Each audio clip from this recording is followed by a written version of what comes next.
ఆమెతో సంసారం 10 సంవత్సరాలు చేసి ఇలా టీఆర్ఎస్ పిఆర్ఎస్ గా మార్చి నువ్వు ప్రధానమంత్రివి, నేను డిప్యూటీ ప్రధానమంత్రి అయితా లేకపోతే ప్రెసిడెంట్ అయితా అంటే నా సలహాతో నా సూచనలతో నాతో కలిసి నువ్వు నేను కలిసి దేశాన్ని దోచుకోవడం సింగరేణిని ప్రైవేటీకరణ చేసిన వ్యక్తిని నాకు ఎసరు పెడుతున్నావు అని చెప్పి వాళ్ళ బిడ్డను జైలుకి పంపింది. ఆ బిడ్డ మళ్ళా బయటికి రావాలంటే ఇలా బీజేపీని గెలిపించాలి, నువ్వు నాతో పాటు రావాలి, పనికిరాని వాళ్ళందరూ కూడా పోటీలో పెట్టాలని ఒక కుట్రతో ఈరోజు మొన్నటి దాకా ఫామ్ హౌస్ లో పట్టుకొని ఉన్న పెద్ద మనిషి గోదావరికి వచ్చి మాట్లాడతాడు. గోదావరిలో ఓపెన్ కాల్ చేసింది కాంగ్రెస్ అంటాడు, సింగరేణిని ప్రైవేటీకరణ చేసింది కాంగ్రెస్ అంటాడు. నేను మీ భాషలో మన భాషలో అడుగుతా ఉన్నా, కేసీఆర్ గారు గౌరవంగా పెద్ద మనిషి కాబట్టి ముఖ్యమంత్రిగా చేసి కాబట్టి గౌరవంగా అడుగుతా ఉన్నా, మీకు కొంచెమైనా బుద్ధి ఉందా?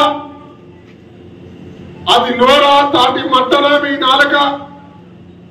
స్వయంగా గోదావరిలో కూర్చొని కుర్చేసుకొని కూర్చుంటా 100 గంట కాకుండా చేస్తా ఉన్న వాడిని ఇవాళ ముఖ్యమంత్రి కాగానే ఆ కుర్చీలో కూర్చోగానే యుద్ధ ప్రతిపాదికన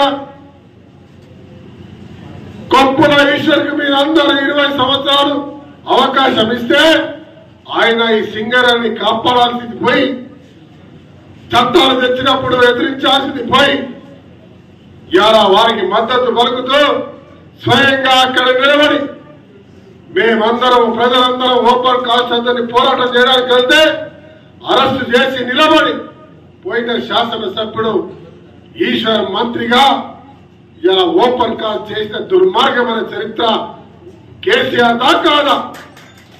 ఆర్ఎస్ఎల్ ఇలా వివేక్ వెంకటస్వామి గారు ఎంపీగా 10,000 కోట్లు మాఫీ చేసి 10,000 రూపాయల ఇన్వెస్ట్మెంట్ పెట్టి ఆర్ఎస్ఎల్ ఉద్యోగాలు వస్తాయని తీసుకొస్తే దాంట్లో ఒక్కొక్కరి దగ్గర 15 లక్షలు తీసుకొని ఉద్యోగాలు ఇచ్చి ఉద్యోగాలు రాక చెప్పినది ఒకటి చేసి చూసింది ఒకటి, చదువుకొని కూలి పని చెట్ల పని పాత్రలు కడిగే పనిస్తే కుమిలి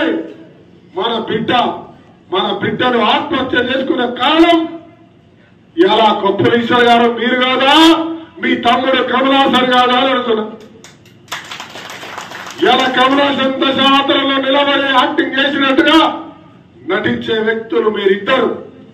కొప్పుల ఈశ్వర్ గారు మాట్లాడుకుంటూ నవ్వుతూ మంత్రిగా ఉండి ఈ ప్రాంతానికి ఈ బావి మీదకి వచ్చి సింగరేణి కార్మికుడా ఏముంది నీ కష్టమని ఏ ఒక్క రోజైనా అడిగిండా? చనిపోయిన కుటుంబాల దగ్గరికి వెళ్ళి మా నాయకుడు తప్పు చేసిండు క్షమించిండు వారికి తగిన శిక్ష ఇస్తాను ఏ ఒక్క రోజైనా చెప్పిండా? గోదావరిలో ప్రతి 10 ఇంట్లకు ప్రతి ఒక్క ఇంటికి 2 MBAలు MAలు డిగ్రీలు చేసిన వారు ఉంటారు. కొలువులు లేవు, ఏ రకంగా చేద్దాం నేను కొలువు ఇప్పిస్తాను ఏ రోజైనా చెప్పిండా?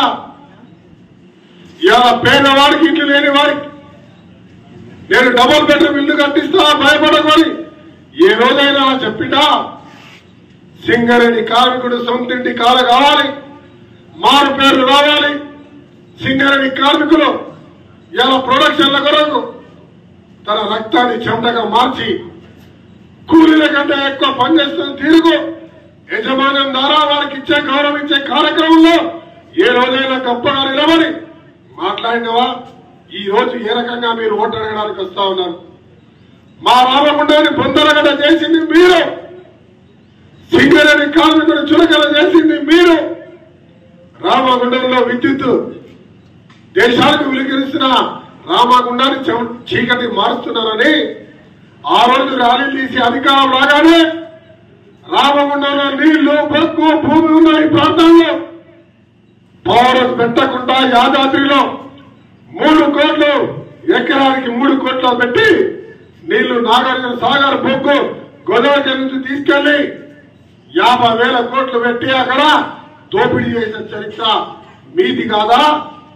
ఈ రోజు రామగుండంలో పౌరస్ పెట్టకుండా బొగ్గు నీళ్లు అన్ని ప్రాంతాల్లో 1900 ఎకరాల భూమి ఉన్నా కూడా కమిషనర్ కక్కుర్తి పట్టి ఆడ పెడుతుంటే ఏ రోజైనా ఈ ప్రాంతం మంత్రిగా మా రామగుండంలో అన్ని వసతులున్నాయి, ఎందుకు పెట్టలేదు అని ఏ రోజు